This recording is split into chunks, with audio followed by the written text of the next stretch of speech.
Everyone, welcome back. Ready for another deep dive? Always ready to explore. Awesome. So today we're going to be looking at how the human eye works and how it allows us to see this amazing, colorful world around us. Should be fascinating. I know I was surprised by some of the things I learned. Yeah, it's amazing what we take for granted, right? Like Yeah. we use our eyes every single day, but most of us probably don't think twice about how they actually work. Exactly. It's such a complex process, but we just do it automatically. For this deep dive, we're going to be taking a close look at a 10th grade science textbook chapter all about the human eye and color. Great choice. A lot of really cool stuff in there that I think everyone will find interesting. I agree. Where should we start? I know the chapter starts by comparing the eye to a camera. Yeah, that's a pretty classic analogy, but it's a good starting point. Right, so the cornea, that clear outer layer of the eye, acts like the camera lens, right? That's right. It does most of the initial bending of light to start forming an image. And then we have the iris, which controls the size of the pupil. Exactly. So the pupil's like the aperture of a camera, adjusting how much light gets in. And all that light that comes in through the pupil is focused onto the retina at the back of the eye. It's like our biological sensor, packed with those amazing photoreceptor cells. Rods and cones, right? You got it. Yeah. They convert that light into electrical signals that the brain can understand. Like a biological fiber optic cable sending visual data straight to the brain. A perfect way to put it. But what sets the eye apart from a simple camera is that it's dynamic. Right, it can adjust. The lens can actually change shape to focus on things at different distances. Exactly. That's the power of accommodation. Something a regular camera lens just can't do. Which is why we can switch our focus so easily from something right in front of us to something miles away. All thanks to those tiny muscles in the eye that constantly fine-tune the lens's shape. It's pretty amazing when you think about it. Absolutely. But of course, sometimes things go wrong and we end up with vision problems. Right, like nearsightedness or farsightedness. The textbook calls these refractive errors. Yeah, that's when the eye doesn't focus light properly onto the retina. Either the eyeball shape is a bit off, or the lens has the wrong curvature. It can make things blurry. But luckily, we've got things like glasses and contact lenses to correct those problems. Exactly. We can thank our understanding of how light refracts for those solutions. It really is incredible how something as simple as a lens can make such a difference. Right. It's basic physics, but it's had a huge impact on improving people's vision. Millions can see clearly thanks to it. Speaking of how light bends, let's shift gears and talk about prisms and the visible spectrum. Ah, yes, the magic of prisms. So remember how light refracts or bends when it passes from one medium to another, like from air into glass? Yeah, that's why a straw in a glass of water looks broken, right? Exactly. And a prism, with its triangular shape, takes that bending to the next level. Causing white light to spread out into all those beautiful colors. That's right. That's what we call dispersion. Yeah. And that spread of colors always follows the same order. Red, orange, yellow, green, blue, indigo, and violet. ROYG by V. Easy to remember. Exactly. It was Isaac Newton, way back in the 17th century, who really nailed down that white light is a mixture of all those colors. And those are the colors we see in a rainbow too, right? Absolutely. Rainbows form when sunlight hits water droplets in the air, and those droplets act just like tiny prisms. So the light gets refracted, dispersed, and then internally reflected inside the droplet. Creating that iconic arc of colors in the sky. Always remember, though, rainbows always appear opposite the sun. Meaning you can never actually reach the end of a rainbow? Sadly, yeah. But you can see them in other places too, like in waterfalls or fountains, as long as the sun's behind you. It's all about the interplay of light and water droplets. Pretty magical, wouldn't you say? Absolutely. Okay, let's shift our focus from rainbows to twinkling stars. Ooh, another cool phenomenon. The textbook explains this one as being due to atmospheric refraction, where starlight doesn't travel in a straight line to reach our eyes. So the light from those distant stars gets bent as it passes through the Earth's atmosphere. And because the atmosphere isn't perfectly uniform, it has layers of air with different densities and temperatures. The light gets bent and scattered in slightly different ways as it travels through. Okay, so those tiny shifts in the starlight's path cause the fluctuations in brightness that we see as twinkling. Precisely. And because stars are so far away, they appear to us as tiny points of light, so even those small shifts are noticeable. But planets, on the other hand, are much closer and appear as disks rather than pinpoints. You got it. And because they're disks, the light coming from different parts of the planet averages out, so the twinkling effect is minimized. That's a neat little distinction. Now, the textbook also mentions that atmospheric refraction is responsible for those beautiful, extended sunrises and sunsets. Ah, yes. The bending of light makes the sun appear higher in the sky than it actually is. Meaning we see the sun for a few minutes before it actually rises above the horizon and for a few minutes after it sets. It's like a bonus round of daylight. But this bending can also create some cool distortions, like making the sun look flattened, or even creating those mirage-like effects near the horizon. It's amazing how much our atmosphere shapes what we see. It really is. What we perceive isn't always a completely accurate representation of reality. Our atmosphere acts like a giant lens, shaping and distorting the light that reaches our eyes. Okay, so now let's talk about another concept that plays a big role in how we see color: light scattering. This one's a bit more complex, but super fascinating. Think about how light becomes visible when it shines through fog or smoke. That's the Tyndall effect in action. Yeah, the tiny particles in the fog scatter the light, making the beam visible.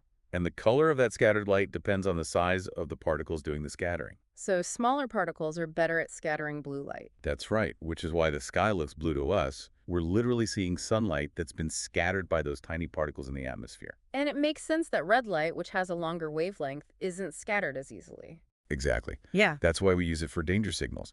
It can penetrate through fog and smoke better than other colors. So it's all connected. Our understanding of physics helps us explain why the sky is blue and why we use red for things like stop signs. It's pretty cool. Definitely.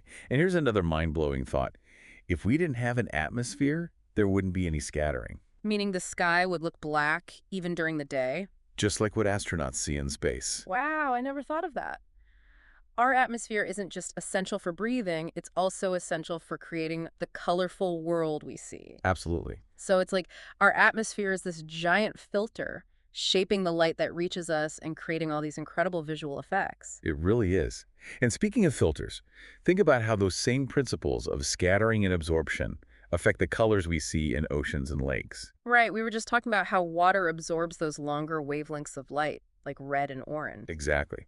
So as sunlight penetrates deeper into the water, those colors get absorbed more and more. Leaving behind those shorter wavelengths, like blue and green, to be reflected back to our eyes. Which is why clear, shallow water often appears turquoise or aquamarine. And as the water gets deeper, those blues and greens get absorbed too, and the water starts to look darker. Right. And if there's a lot of stuff suspended in the water, like algae or sediment, that can also affect the color. Making it appear greener or browner. Exactly. It's all about how those particles interact with the light. Now, before we move on from the eye, the textbook takes a little detour to talk about cataracts. Ah, yes, cataracts. A clouding of the lens, which should normally be crystal clear. It can make things look blurry or even lead to blindness in severe The cases. textbook points out that cataracts are more common as we get older. But they can also be caused by other things like genetics, injuries, or even some medications, Luckily, though, there's a pretty effective treatment for cataracts: surgery. where they replace the clouded lens with an artificial one. It's a very common procedure that can really improve someone's vision. That's good to know. Now, let's go back to those common vision problems we were talking about earlier: nearsightedness and farsightedness. Right. Refractive errors, as they're officially called. So, myopia, or nearsightedness, happens when the eyeball is too long or the cornea is too curved, Causing light to focus in front of the retina instead of directly on it. making distant objects look blurry. And to correct that, we use concave lenses, which diverge the light rays. Basically, pushing that focal point back to where it should be on the retina. Precisely. Now, hypermetropia, or farsightedness, is basically the opposite problem. The eyeball is too short or the cornea is too flat. So light focuses behind the retina. And that's why close-up objects look blurry to someone with farsightedness, To correct that, we use convex lenses, which converge the light rays. bringing the focal point forward onto the retina. And the textbook also mentions presbyopia, which is kind of a different beast. It's not so much a structural problem with the eye, but more of an age-related thing. Right. As we get older, those tiny muscles that control the shape of the lens start to weaken. And the lens itself gets less flexible, making it harder to adjust focus. Especially for near vision, which is why a lot of people need reading glasses as they age. Bifocals, with two different sections for distance and near vision, are a common solution. And of course, these days we also have contact lenses and surgical options like LASIK. Okay, let's go back to atmospheric refraction for a minute. We talked about how it makes stars twinkle and creates those extended sunrises and sunsets. But the textbook also talks about how it can create some pretty wild optical illusions. Like those mirages you see in the desert.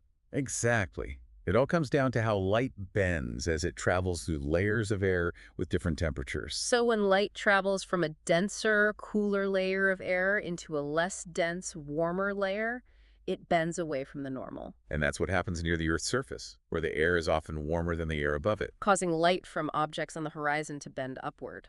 which can make those objects appear higher in the sky than they really are, or even create those mirage-like effects where you see a reflection or something that looks like it's floating above the ground. Like when you're driving on a hot day and you see what looks like water on the road ahead. Exactly. It's just the sky being reflected off the hot pavement, but our brains interpret it as water because we expect to see water in those kinds of environments. It's fascinating how easily our brains can be tricked, but those tricks are really just a testament to how our visual system works. It's constantly trying to make sense of the world around us based on the information it receives. And sometimes that information can be a bit misleading. But those illusions are just a reminder that what we see isn't always a perfect representation of reality.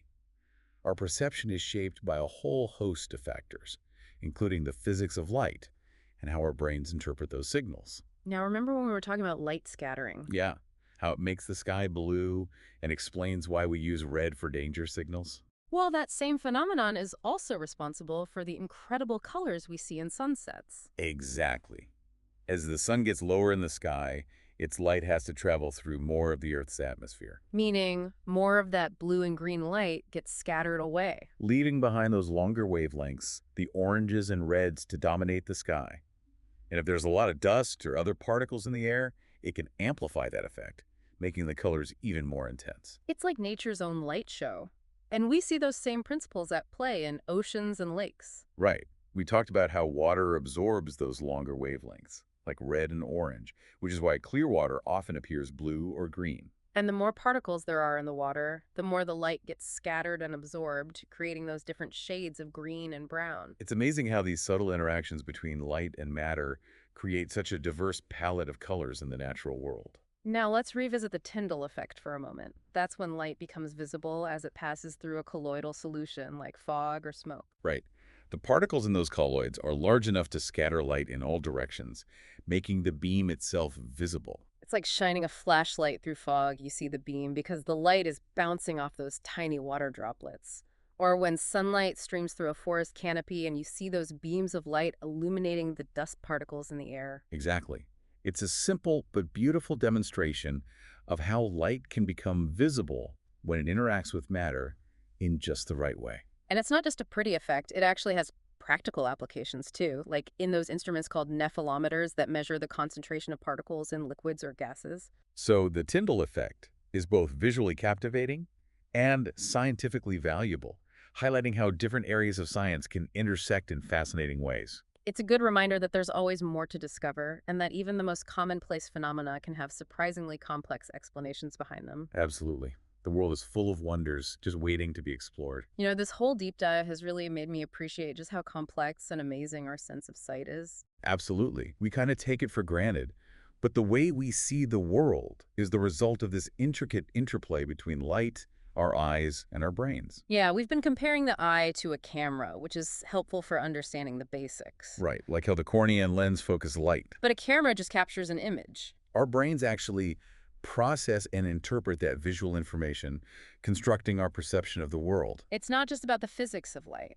It's also about our experiences, our emotions, our cultural background. It's all connected, shaping how we see and understand everything around us. Speaking of how we see, the textbook talks about how color perception can be subjective too. Right. We talked about how color is determined by the wavelength of light. But the way we perceive those colors can be influenced by context. Like how a certain shade of blue might make you feel calm, or how a bright red can grab your attention. Those associations aren't inherent in the colors themselves. They're learned responses shaped by our individual experiences and cultural influences. Fascinating, right? how our senses and our minds are so intertwined.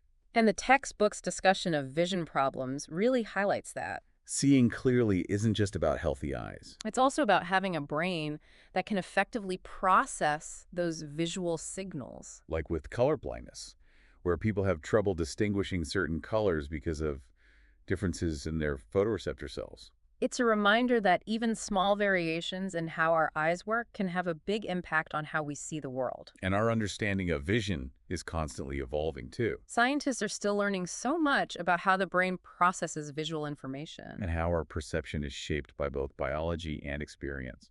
So, while we've covered a lot of ground in this deep dive, from the anatomy of the eye to the physics of light, And all the amazing ways those things come together to create the colorful world we see.